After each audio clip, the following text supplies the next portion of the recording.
Natives gets the win that you were looking for yesterday, today versus the light side. It was a long game nonetheless, but we have to highlight a lot of things, starting with Katami roaming with Emilio.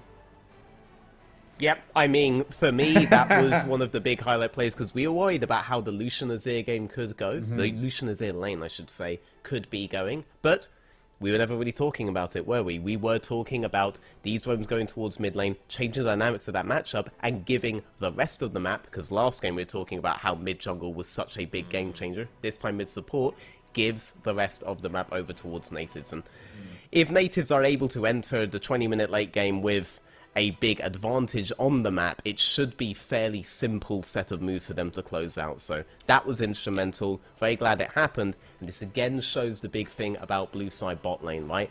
It's not just about getting your AD carry going, it's about getting your support on the map from that. And it's much easier to enable that from blue side from now on, and natives are able to use that beautifully.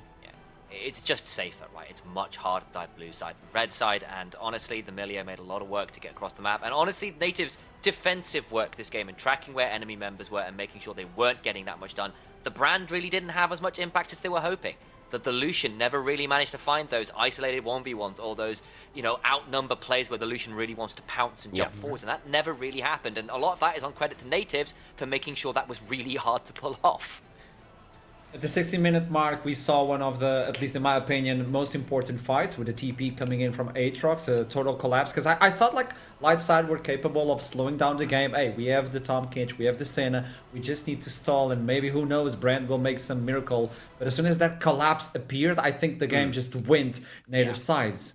Yeah, I mean, if it's going to be threats coming in from all sides, the threats that are coming in from all sides on the sides of natives are very, very difficult for you to then just turn on and burst down on your own. The Aatrox is not going to give you that kind of a window, right? So when that happens, you're now going from being in a big power position as a brand to being one of the most vulnerable people there, similar to the Orianna and the Varus from the last game. Lucian is spending most of his dashes not aggressively, but trying to get out of dodge, trying to reposition somewhere more comfortable. You completely dismantle it if they are never ahead in the first place, right? We're talking about how much tempo had to be used. They just didn't have it. And then kind of adding on to that, like, bluntly, natives were just ready for it. The moment you could see Lightside got a bit frustrated, they tried to force a mid, and natives were just waiting. They had the Aatrox TP in an instant, the Maokai's already on the flank throwing the ult from the other side, and it was like, that was already game over at that point. They got frustrated, they forced too hard, and natives were like, thank you very much, that is dinner baited and outsmarted. That was the gotcha. So let's talk with the coach from light side, except that is waiting for us. There you go. Pleasure to meet you. Welcome to the show. Hello, man. Rough start in 0-2, but I want to understand more about what happened. Like the Lucian versus the Azir, that was a specific counter pick to try and remove him a little bit from the game, especially because of the player in question. But you were not expecting the roaming Milio, were you? I mean, I think the main thing with the Lucian was that we wanted to look for potentially the brand, right, or another AP jungler, right? And then I just asked Turak which mid laner you want them, and he said he wants Lucian. And then obviously, as you say, the roaming Milio maybe made it a bit difficult for him to actually accelerate his lead. But yeah, that's good to know in hindsight. So tell me right now with the 0-2 as a coach, and this is why I'm approaching you with this subject, how is the team feeling? How can you tackle this going forward as well? As a coach, you have a lot of an important role right now to have with the team after the 0-2. I mean, of course. I mean, I'm not going to sit there and say that we're happy with the results, right? I mean, that would just be a complete lie. What I will say, though, is that we made it very clear at the start of the split, right, that the goal with the split is not to necessarily, win every single match or to, have this result, but rather that we want to, become good enough to the point where we can, consistently receive the results we want, right? And this is still the goal, right? And we're still working towards it.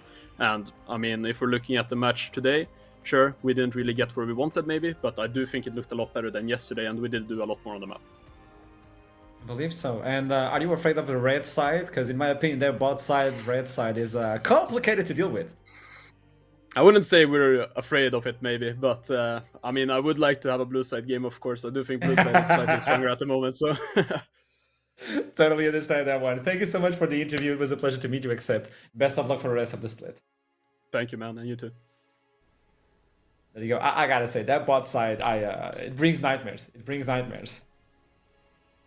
Did a little bit. And in some ways, there's a part of me that's just very pleased that Senator and Kench lost. That duo has been so obnoxious for so long. Veteran gets it.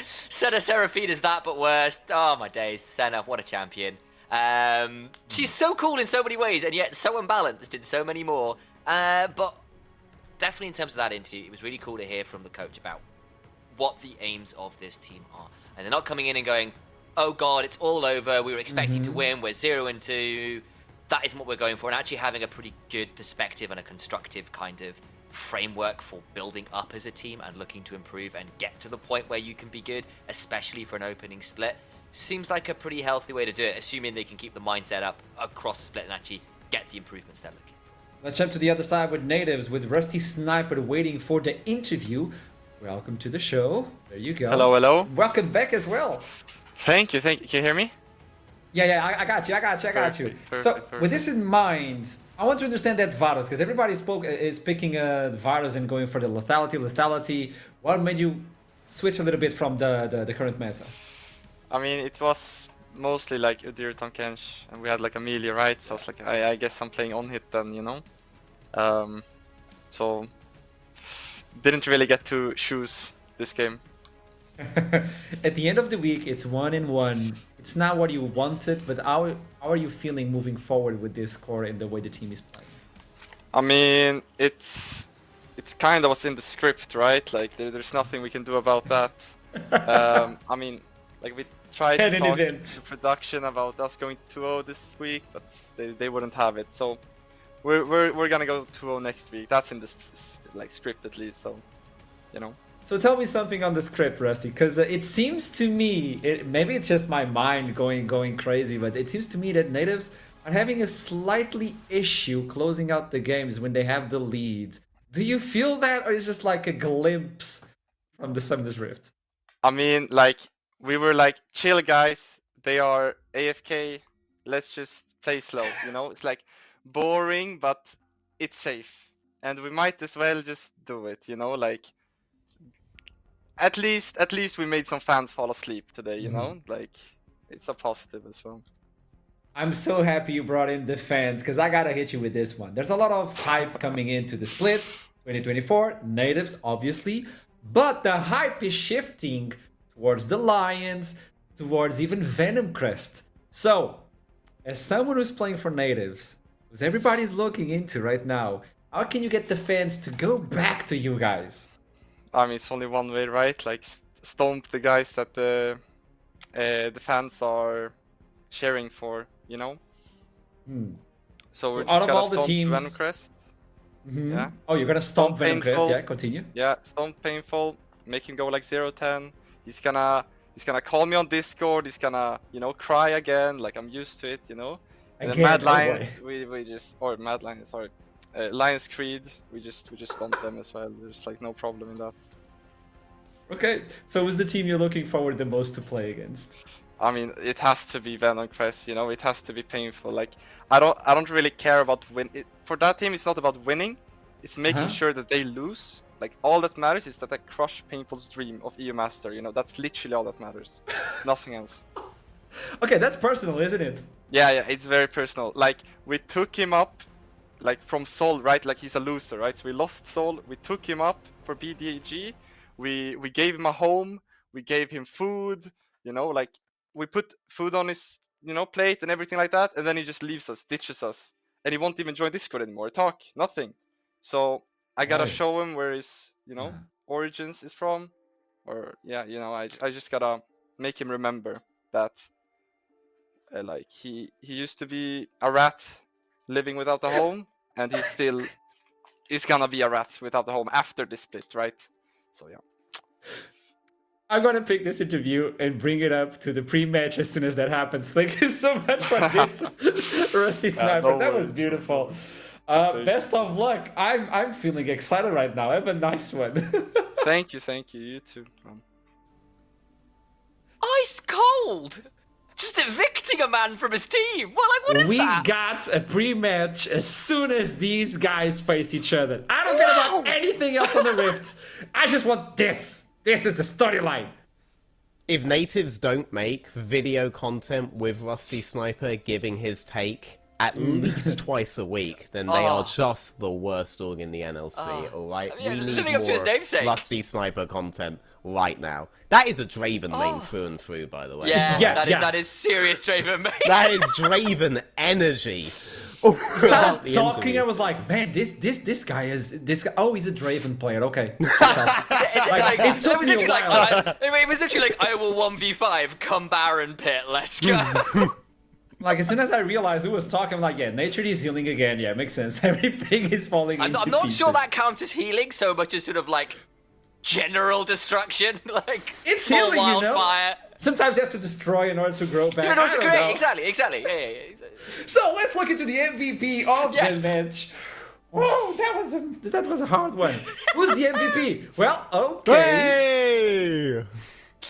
I'm happy for you, veteran. Go on. What? I didn't win the MVP. Jakey won the MVP. All right. I'm happy for Jakey. All right. He's always been the general. He's always played the whole map. He's always done what he can. That was a controlled victory that we saw there. Wasn't the fastest one, all right, but it was going to get there, and at no point were they really at risk of losing it once they had the reins in their hands. You need an experienced wide map jungler like Jakey to do it. I hope it's one of many MVP performances from the man in the jungle. Yeah. Guys- And again, it Oh, yeah, was a continue, great continue, team continue. performance. Just like, and Yaki was leading a lot of that. Are we ready? Probably. Match of the day. Ooh. It is Lions Creed versus Rudy. So, a lot of people got hyped because of yesterday, and we finally hit the mark. The team that is supposedly the top team versus the rookie split or the rookie talent. What can we expect from this? Because on one side you have a lot of experience, you have a lot of synergy as well. The shot calling coming in from Kasing, always communicating in the Koreans and in English as well, keeping that vibe really checked up. Then we have Rudy.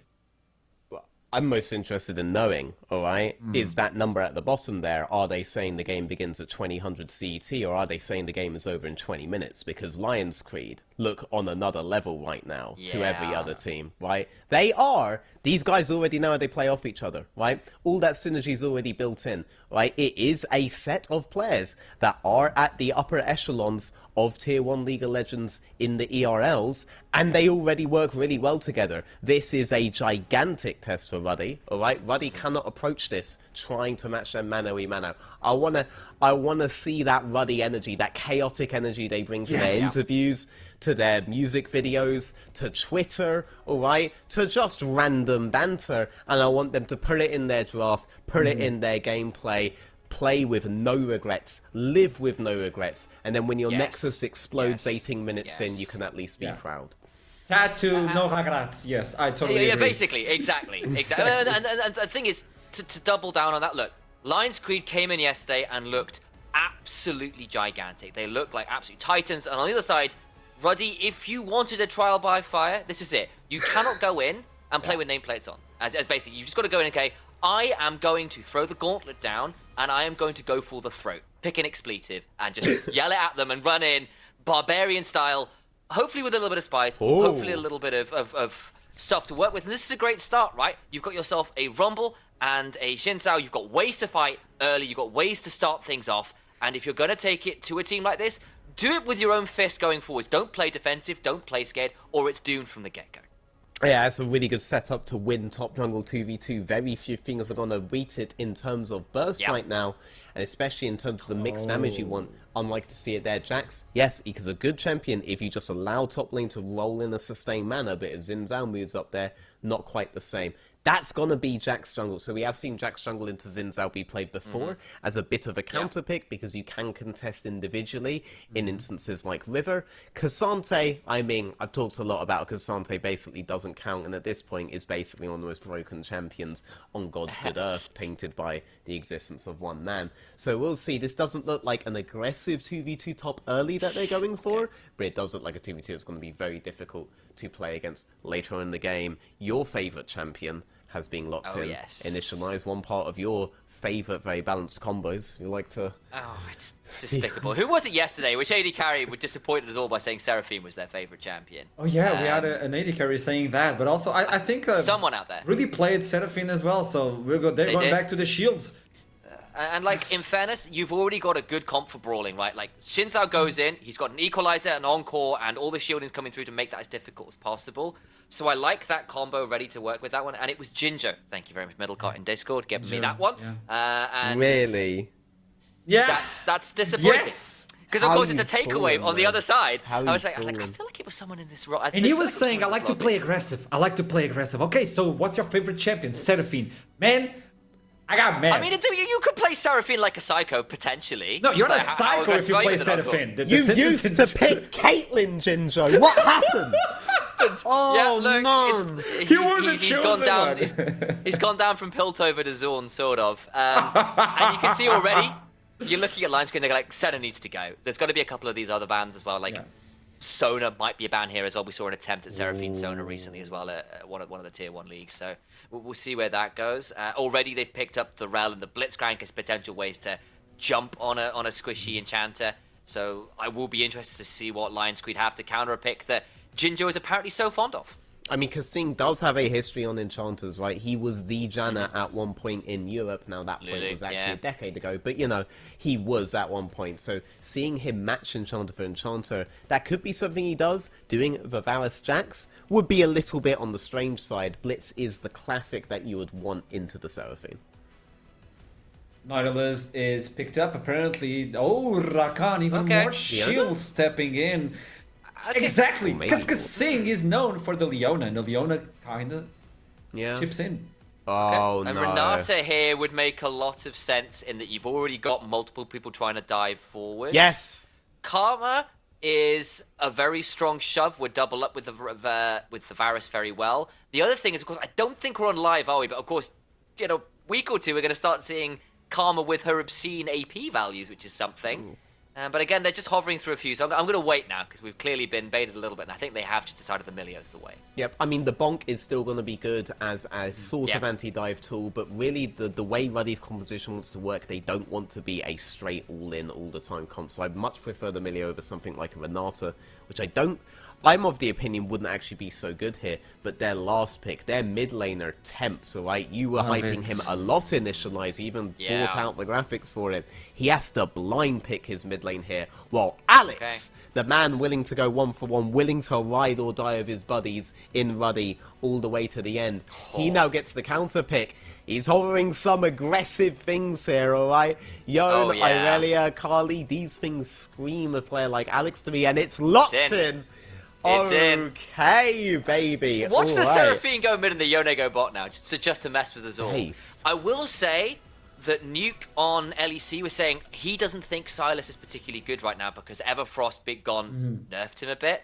So I'll be interested to see what Temp builds on it and whether he still feels strong on that, because clearly Temp thinks it's a good option here. And in fairness, that is 5 ults you are very happy to steal. Exactly. So in terms of Silas' ability to hijack a good ult, he can literally roll a dice and come out relatively happy. Yeah. Yeah. So, at the end of the day, match of the day, who's gonna take it? We got some spiciness, we got the stable from Lions Creed, so who's gonna take it? Alright, Final words. I think Lions Creed will probably still take this, but this must look so bad for Jinjo, having to play low mobility Varus into Rumble, into Yone, into Seraphine. Oh my god, man. Could be tough. Lions Creed will win, but at what cost? Deserve for the Seraphine comment. Initialize. I think I agree with that. I will say as well, as we've seen a little bit even today over in the LPL, if you overdive for that Varus, you have still got to deal with some very scary return answers with the likes of that Jax jungle and a guy like Johan, who was an absolute psychopath with how aggressive he was yesterday. If he can start getting fed and they overdive onto a Varus and burn everything to get him, what happens when these other players are left alone like a Silas and a Jax? It's time to see who's gonna take it on the match of the day. So let's send it to Middlecott and RUD, who are sitting inside of some random box. Some bedroom. form of cube. We reside in to watch League of Legends. Overdiving? Ruddy Esports? Never. Never. No. Could never be Ruddy. Not with a Yone on their team. Not with a Seraphine ulti that goes 5 lanes away. Surely not. Not with Natty Nat. Being Natty Nat.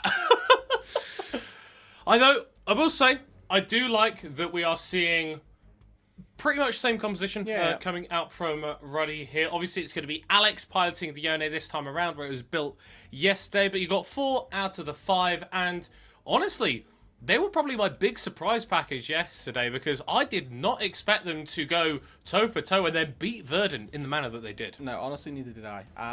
Don't get me wrong, absolutely here for upsets, expectations being shattered, and that's kind of what Ruddy have done since their entrance, really, to the UK League of Legends scene. So it's no surprise that their NLC roster comes out and does what they did yesterday. I do think if they win here today, then that is a different type of gravy to beating out Verdant. In day number 1, I think beating Lions Creed is a tall feat for literally any other team in our league. So I'm, again, more than here for it. They've pulled back the majority of the same composition, and they've got similar tools. The parts that were really strong for their late game yesterday are still here. They're still really strong for their late game today. And I think that, honestly, they've got just a little bit more mid-game oomph with that Rumble. Yeah. That just chill out a little bit, though. You don't need to take every single E that you get. The comp that they're going up against here from Lions Creed, though, I think that this does play very well into the style that we saw from Ruddy yesterday, though. Like the Jess was talking about, a lot of champions that can capitalize on those overdiving tendencies, and I think Johan is going to have a great time if he can get an early advantage against Natty Nat. Yeah, absolutely. And that's what we saw from Lions Creed yesterday, and what we saw from Johan specifically was his ability to generate his own leads, seemingly from nowhere, invading Wolves early on yesterday. One of the other parts of Lions Creed that I do just want to quickly touch on, it's not going to be the entertaining part, but we've got this top lane with Cassante. I've seen Banderas Cassante so many times stonewall every top laner almost, and Built has gone for the Ignite, he's gone for Rumble. This is as tried and true a counter pick as you can get. We're going to have to see if Banderas can sort of live up to that philosophy that I've got in my mind, and if Built can maybe bring something a little different to the table and, start to slam the Cassante as we'd expect. Well, and it is an interesting one. Built is, if you don't know, a massive Riven OTP in solo queue. He's been playing her for like 7+ years. That's why you're never going to get to see him play in NLC at all, because if he gets that champion, it's kind of just a free win. But he's not a typical sort of Riven player. I was speaking with one of my good mates, Trizzy Mizzy, and he was describing Built as this kind of guy that doesn't just go absolutely ham every time he has an opportunity. He's very patient, he's very methodical. He'll take opportunities if they're presented to him, but he's not the sort of person that will just interweigh a laning phase. A reserved type of top laner, and that's honestly what you can expect to see from this top side. I think with the Ignite, we're going to be expecting a little of aggression, but with us looking now down at the spot side, we've got healing upon healing. And the mid lane really is going to be the crux of the action. You've got double melee mid laners. Both of them means that they've got to get very close to one another in order to just farm minions.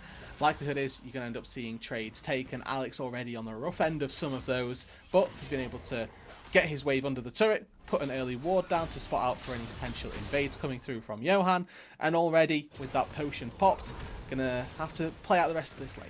Yeah, and I think Painful was alluding to this a little bit during his interview earlier today. Tempt is the mid laner that everyone wants to be. So being able to get even a CS advantage against this guy, even a solo kill perhaps, is going to feel great. Especially for Alex, who, like we've talked about a little bit already today, is someone that hasn't really played at this level before. No, and made a really good showing yesterday on the Syndra, looking for multiple engages where they were down numbers, but were still able to find an advantage from it. So let's see if he can continue that. Obviously, Tempt being that benchmark for mid lane that we're expecting for this season, and Lions Creed really being that benchmark team. Definitely the difficult sort of game for Ruddy. Yeah. Intrigued to see, actually, in terms of bot lane, Jinjo is going to be opting into that teleport and match Silky's math, taking that similar spell here on the Seraphine. So a little bit less combat power, which is potentially implying this is going to be a bit more of a wave-focused bot lane situation. Yeah, not expecting, honestly, too much to happen down on this bot side. We've got 2 enchanters and 2, in this instance, fairly reserved carries. What I do want to touch on is the broader scale of today. We touched on this during the break, Minilcott, that we've had 2 games so far where League of Legends has been played by one team and dictated to by the other. They've just kind of sat back and lost. The one thing that I think we can say about both of these 2 teams is that is not going to happen this game. Ruddy yesterday were down in gold, and the way they came back was by deciding that they didn't want to lose quietly. And that's exactly what I'm here for. They would have quite happily lost a lot faster by making those plays, but it turns out they out executed and they had a great time doing it, coming out with a win. I think in the eventuality that Lions Creed find themselves a lead here, RUD aren't going to sit back and take it quietly. No, not at all. Excited to see Jinjo on the Varus again. Played that yesterday. Actually tweeted out before that game, guys, don't let me play Varus because I will destroy. And he absolutely did. I think there was a situation where Shift came down to gank him, and before there was any follow-up from his team, he was already dead. So I think a lot of respect needs to be shown to Jinjo in this situation. And honestly, he's earned that respect as well. Jinjo came in 2023 as a substitute AD carry, replacing Reptile, I believe. And Jinjo came in, and honestly, I didn't underrate him, but he didn't make my All-Pro ballot just because we hadn't seen enough of him. But he was just the most consistent AD that we had in the league, and this was a league with then Voxnay, we had Warlight as well. It was a fairly stacked AD carry pool, and somehow still Jinjo was the most consistent AD carry we've had. And that coming into this split as well, I'm expecting him to be just the best AD carry that there is. Yeah, wouldn't surprise me either. Grubbies have now hit the rift, and both junglers posturing towards the top side. Johan maybe thinking about making a detour through the mid lane, but Natty Nat is going to spot him out here. Actually, a slight level advantage here for the Jinjao. The flash forward for Johan, responded to by Alex, and Natty Nat goes for the aggro play onto the enemy Jax and gets Alex the first blood. Young mid laner, young jungler coming up against the upstarts from Lions Creed. Really solid performance. Again, this mid 2 versus 2. Not on paper the strong part of RUD that we were expecting to see super pop off, especially in this matchup. Tempt, Johan, feared among the NLC. But Natty Nat and Alex, they come away on top. And that's the aggression that we love to see from Natty Nat. That was pretty decent, right? Just taking that win, trading the flash for a mid laner for the jungler, but Natty's able to get a little bit more. That's a flash away from Built, recognizing the all-in power that Banderas has in that situation. Popping the ghost, though, looking for the knock-up, not quite able to land it. Yeah, if that lands, I think Built goes down, but Banderas forcing flash, forcing Ignite out of the Rumble early on is a very big win for the Cassante, especially if he doesn't end up dying, and he may still be able to find something else. Q3 prepped.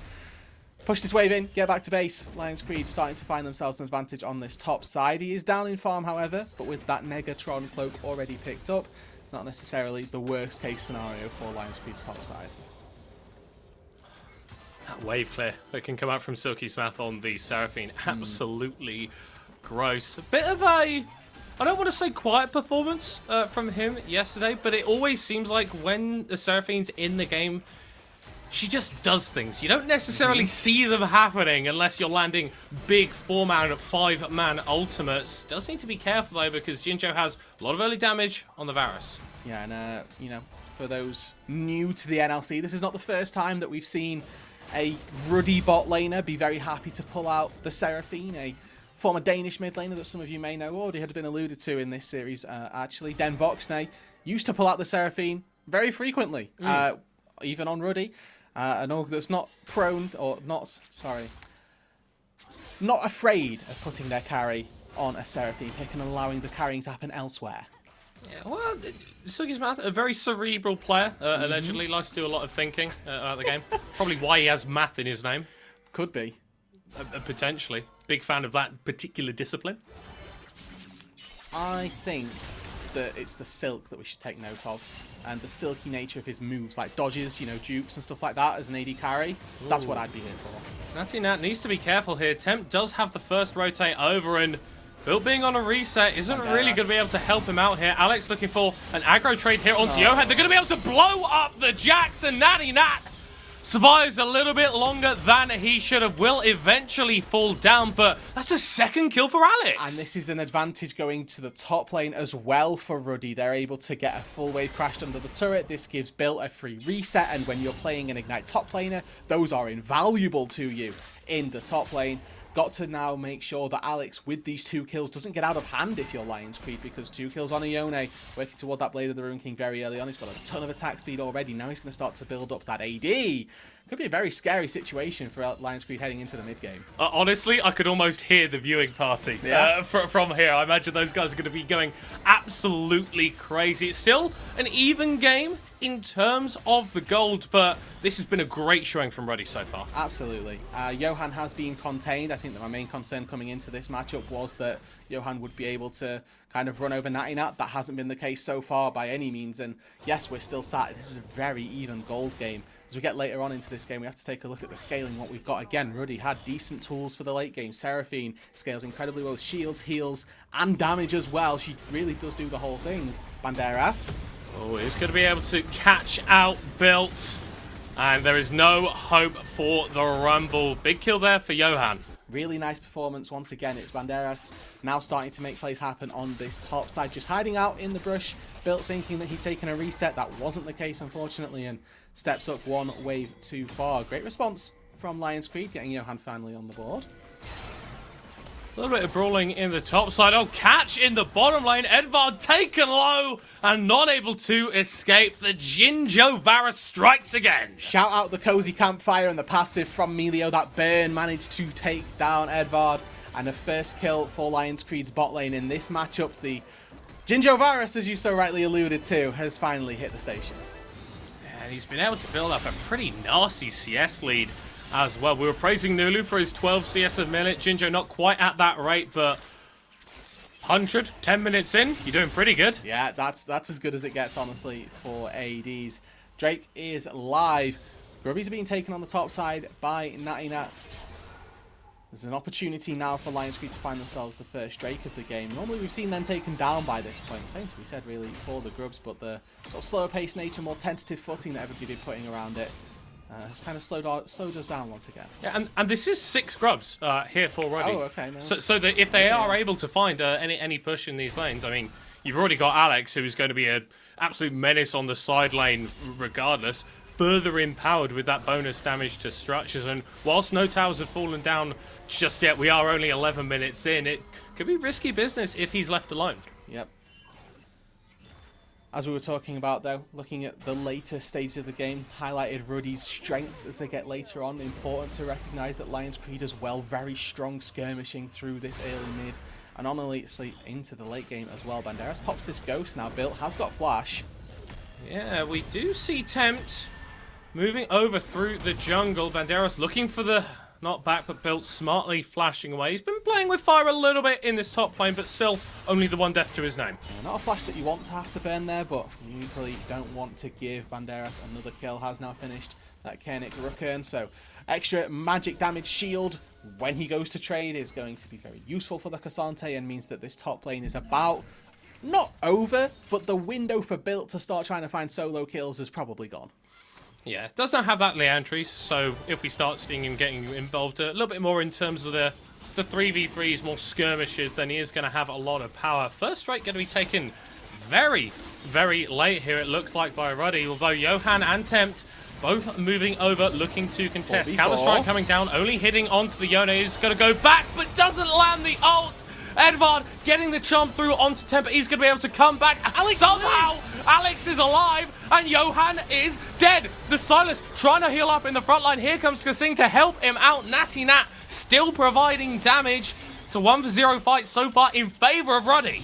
And now they can turn back to the Drake as well. No jungle and no mid laner either. Tempt flashes away. Just about. The snap gets him. Alex takes himself onto a killing spree. 3-4. Double neutral objectives on the top side secured by Ruddy. I think they spent a little too long to secure themselves the dragon. But they're doing so well here.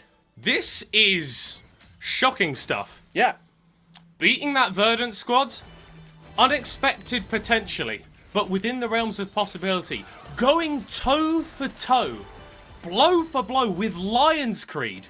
The super team, the team that was meant to sweep this league so easily. Yes, it's early in the season, but Ruddy have got something special here. This isn't just one or two expectations from a couple of the casting crew. Everybody unanimously has put Lions Creed, best team in the league, expectation coming in. Ruddy are upsetting that expectation at present.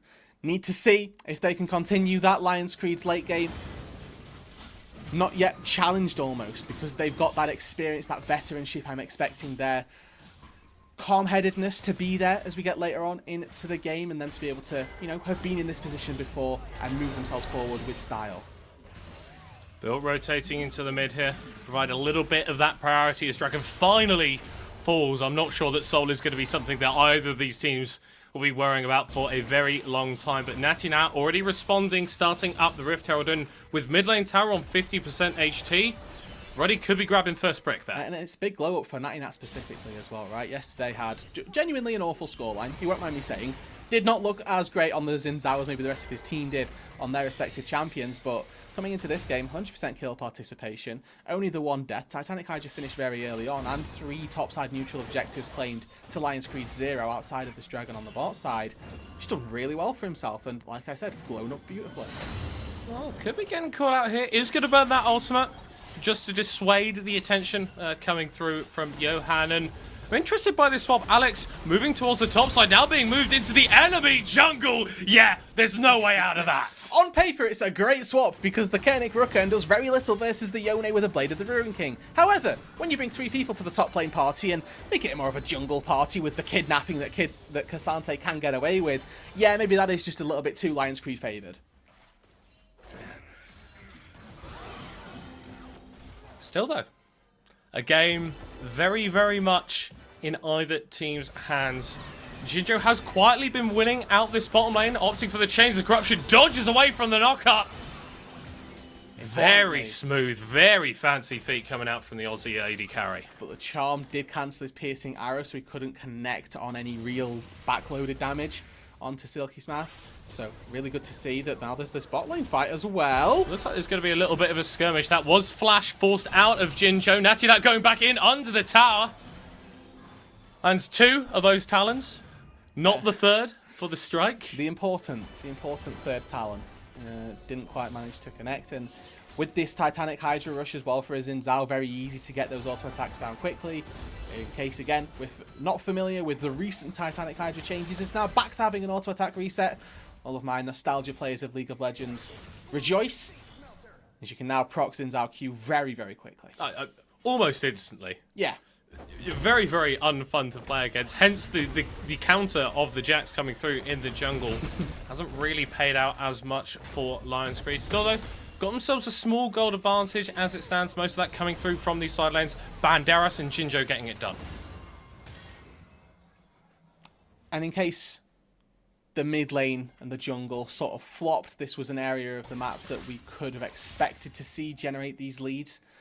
We talked about Banderas being the stonewall of a Cassante in the top side. That's proven to be the case. Jinjo very vocal about his ability to play Varus and not just go even, but to be able to kind of demolish, and that's sort of what's happening versus Silky Smash with the CS with the gold lead. Now mid tier 1 did go down in favour of Ruddy, so they're starting to claw themselves their own gold back. Issue being, though, it was Jinjo who picked up first brick in the bottom side. Alex needs to be careful, goes back in under the tower, onto Tempt, dodges away from the Stolen Fate sealed.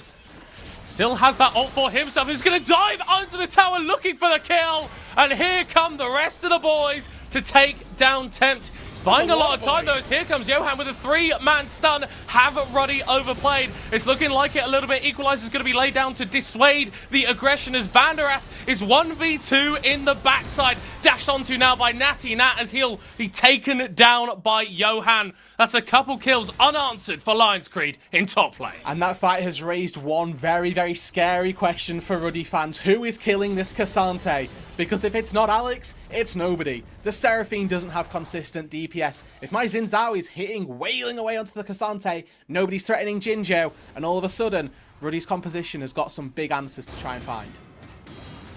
Big stuff coming out of that Varus in the bottom lane. Dragon spawning in a minute. Can't imagine we're going to see too much contestation around that, but Baron hitting the Rift very, very shortly as well. Expecting some explosive team fights that could lead to that. Remember what Initialize, the desk, were talking about? Overdiving is going to be the bane of Ruddy's existence. If they can stick and stack as a 5-man unit, there's a chance they can come away with these team fights and be absolutely fine. Tempt flashes away, he's going to be okay. But if Ruddy start overdiving, if they start going 1 by 1, even 2 by 2, into the backline without that support of the Seraphine, without the support that the shields and heals provide you, it's going to get very difficult very quickly.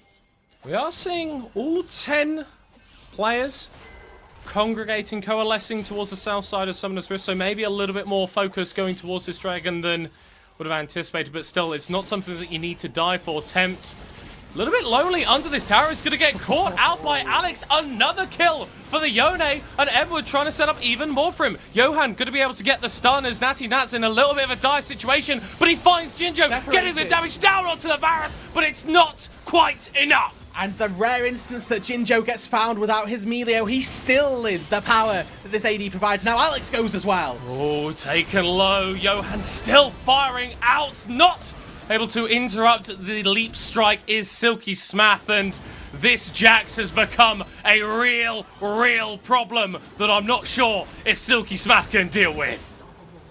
The Seraphine falls, Johan is unstoppable. It was a ropey early game for Lions Creed, but they have come into this mid-game swinging. The Dragon going to go their way as well, set themselves up for a 2-0. And all of that, without the Silas, without Tempt, they were still able to come out on top in that team fight. And Johan, I feel like, is just showing his experience, the recovery that he's been able to have on this Jax. He was 1-3-2 at one point. He's now added 5 to that kill column with nothing else changing. Yeah, he said, guys, the KDA's looking real bad. I need these kills, not just the assists, as Bill has no flash and he has a mid laner sneaking into his lane. And goodbye, Rumble. Down he goes. Banderas with his first kill of the game, and it's like you're referring to just earlier, Lions Creed showing a little bit of that quality, showing a little bit of that class, and pulling away from RUD. 2 objectives now. The important dragon stacking has begun. We've got a Mountain Soul on the Rift for us this time round, and in case the question of who kills Cassante wasn't difficult enough, a Mountain Soul on top of that is going to make that borderline impossible to answer. For me, for my money, Alex has to, unfortunately, start hitting this Cassante. There is no damage to deal consistently outside of the Rumble. You could make an argument for, but again, we're fairly far behind at this stage as built. That Koenig Rucken is going to be really difficult to try and cut through. Already got a tall task ahead of them. But again, we talked about this earlier on as well, Middlecott. If there's one team that we know aren't going to just fold in a mid-game, it's Ruddy. If they're going to be a team to find a way back into this, we expect it to be these guys. Perpetual play being set up here around the mid lane. Johan actually going to be leaping forward here onto Biltu's. Just about able to blast cone himself out of there. Very aggressive moves being made by Lions Creed. They know how strong they are, and they are flexing their muscles. And again, we'll take a little history lesson once more. Johan has played in the NLC before, played with Banderas in the top lane, but Johan won MVP when he was in the NLC. This guy was just the best player that we had in 2023, and again, showing that level of class in this game. Went down super early on, finds himself with an extra 5 kills, that 500 gold bounty. It's that pedigree that you expect.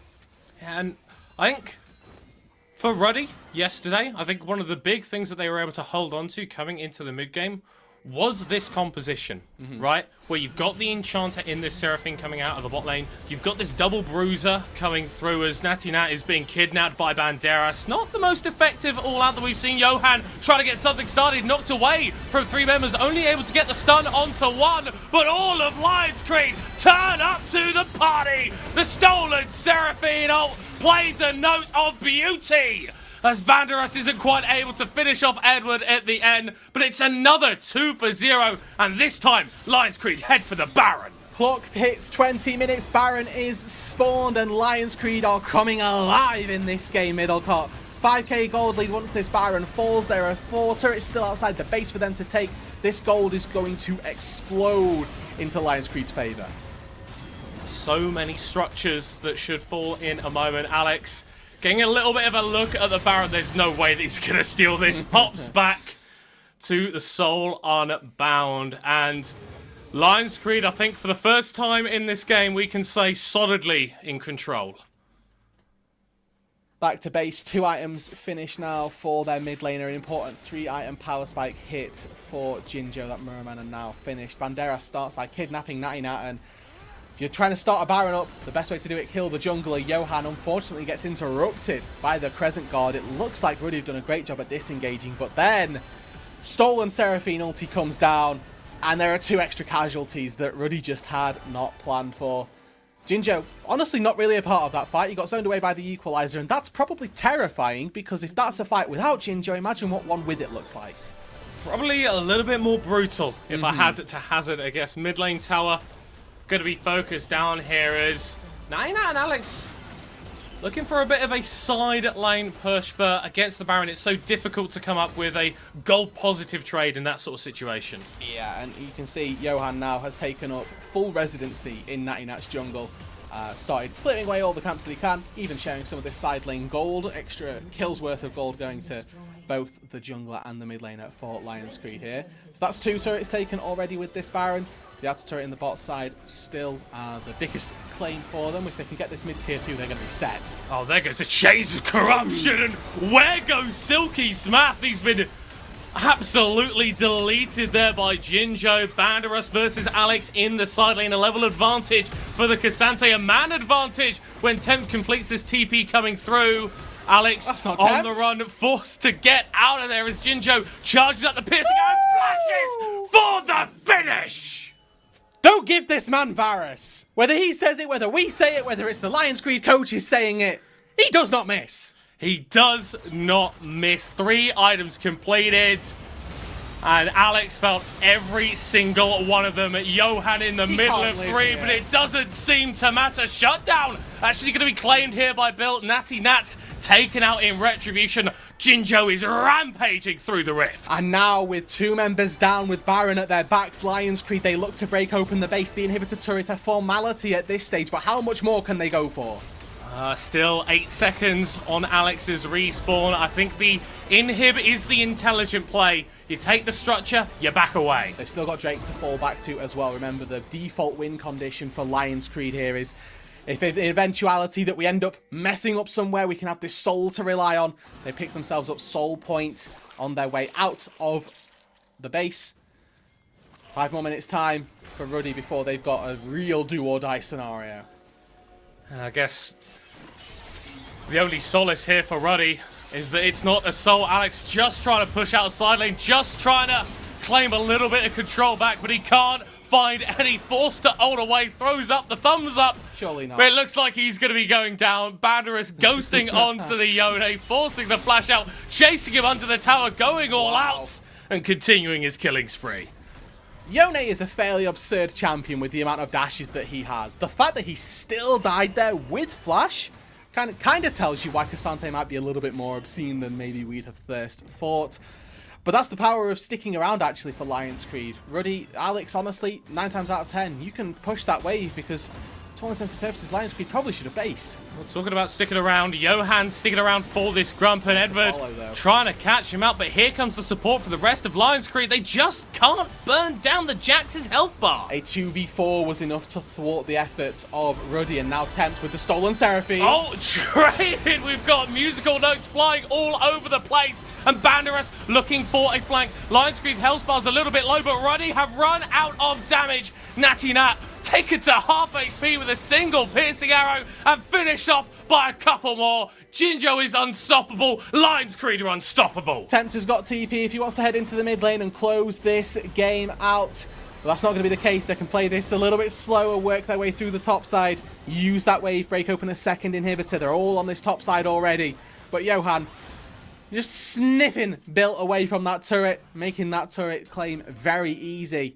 And Lion's Creed just time and time again, constantly finding the fights they need. They didn't even take that Drake middle cut. They know the game's going to be over before a soul would have happened. Going toe to toe, and Alex in a bad situation. He's able to almost engineer his way out of it, somehow getting a kill down onto Kasing. Surely he's going to be falling down in the end, though. Johan, potentially a little bit caught out, is able to jump back away. Tempt going in with the stolen Rakan out, and it's just as easy as that. A double kill for the Silas, Silky Smath and Natty Nat. The only ones left standing for Ruddy for the next half a minute, and I'm not sure their Nexus is going to last that long. Nope, I do not think so. One wave crashes in. Jinjo, I don't care about these Nexus turrets. Give me the top in here. Silky Smath, here comes the encore. Only onto one though. Natty now offering a little bit of damage, but Johan just completely ignoring it. Jinjo ultimate gonna get stolen away, and Lions Creed look to be backing away. Natty now though overextending a little bit potentially. They've cleared the wave though, that's what's important. Beauty of Seraphine is that her wave clear, generally speaking, untouched, even when you're far behind. Able to get rid of those minions, and yes, they lost their top inhib. Yes, they've lost the majority of their turrets that exist on their side. They've still got one standing by that Nexus. Third inhibitor is going to need to be taken by Lions Creed, and then the game becomes very, very rudimentary, in case it wasn't already. Extremely playable. A 10,000 gold lead for Lions Creed. And RUD just trying to pick up some scraps of their jungle. Honestly, for Lions Creed, I'm looking at this Baron. This just closes the game for you so easily. And if RUD come and contest, you just kill them. You have many options. You kill them, you TP and end because they've not sorted out their waves. The Hail Mary here for Ruddy is that they managed to steal this Baron and get everybody out. That's just not a possibility, I'm sensing, as Tempt is running Anchor on one side, Banderas on the other.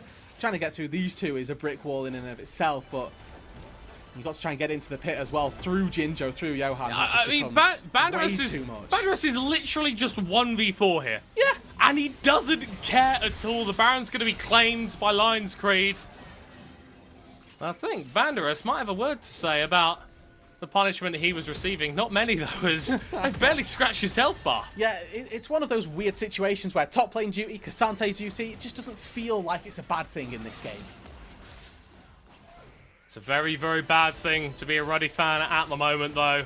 A spirited early game, a spirited mid game, but Lions Creed looking just that little bit better. Going for one last Hail Mary. The Silky Smath ultimate doesn't connect onto anyone. The stolen one is so much better. Alex still on the back line, able to hunt down Jinjo, and Ruddy are winning out this fight. It's a 3v3, but Johan is so damn fed. Kasing is dead. Edward is alive. It's a triple for Alex, and Ruddy stand at their base. The Jax goes straight back in, but he drops the counter strike, and Alex is able to defend. Ruddy are still kicking. The game goes on, middle court. Alex and Naina have just come up huge for Ruddy. Does this mean that the game is won? Do they all of a sudden start coming out on top? Absolutely not.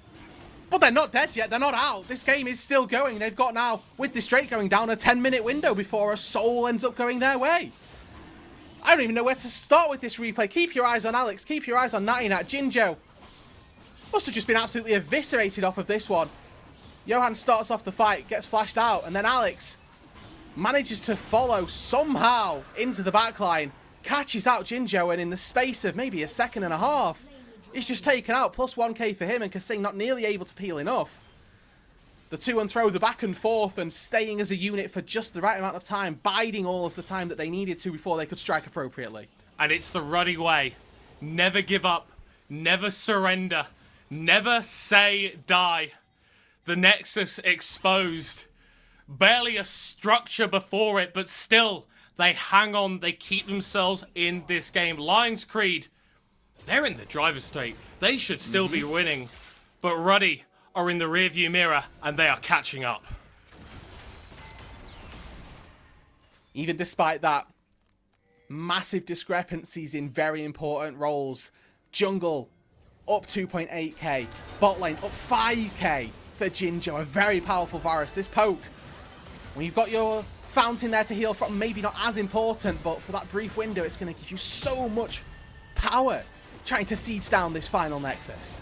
And Ruddy are the ones initiating, trying to hold on to this last inhib. Johan going to be knocked away. Chains going down onto Edvard, but he's able to dash out of there. Charm onto 2. Banderas causing disruption on the backside, but no one on Ruddy's going down. Deal with the wave. Johan 50% HP. The Nexus is open. You just need to hit it, Lions Creed. You just need to hit it. 2 dead on Ruddy. The corpses start falling, and the roar of the Lions rings across London as Lions Creed take the game. They got me in the first half middle court of that base defense, but unfortunately Ruddy could not hold. Lions Creed come away with another win on the block. Definitely harder fought for today than yesterday, but a well-deserved victory all the same. Absolutely. And I think we spent a lot of time that cast talking about Ruddy because the nature of that game, it was so unexpected. It was so, honestly, bizarre that the game was as close as it was. But as soon as Lions Creed started to pull away, there felt like there was inevitability.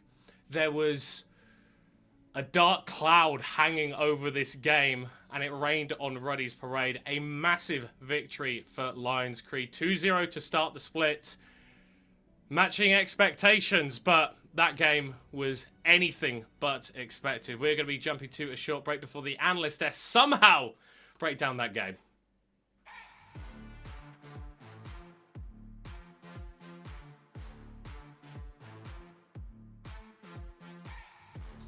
At SteelSeries, we make the headsets, mice and keyboards that the world's best gamers win the most with. And we've been doing it since way back.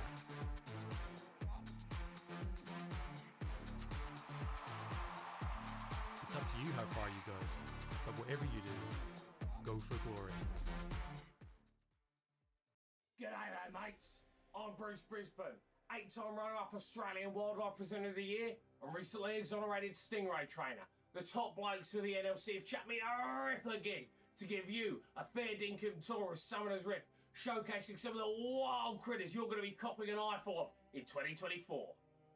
First up, the Void Grubbies. These guys are new to Summoner's Rift and fresher than a cold one on a scorching arvo. Knock off these drongos early and they'll just come right back like a bad rash.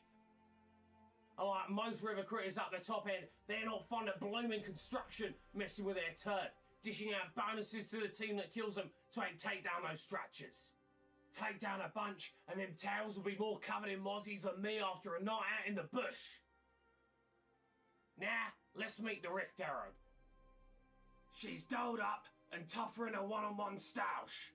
But remember, you can always give her a cheeky poke in the peeper if she's causing you strife. Play your cards right, she might even give you a lift straight into the enemy towers. Crikey! Baranesh has copped a makeover too, now split into 3 new subspecies with teeth as gnarly as a pony's and breath that'll make a dingo blush. Each one got its own bag of tricks, some even reshaping the joint around them. Buffed up and beefed up, you'll need a couple coppers if you want to take these legends down. When Baron spawns in, red buff, blue buff, and Rift Sculler get a fresh coat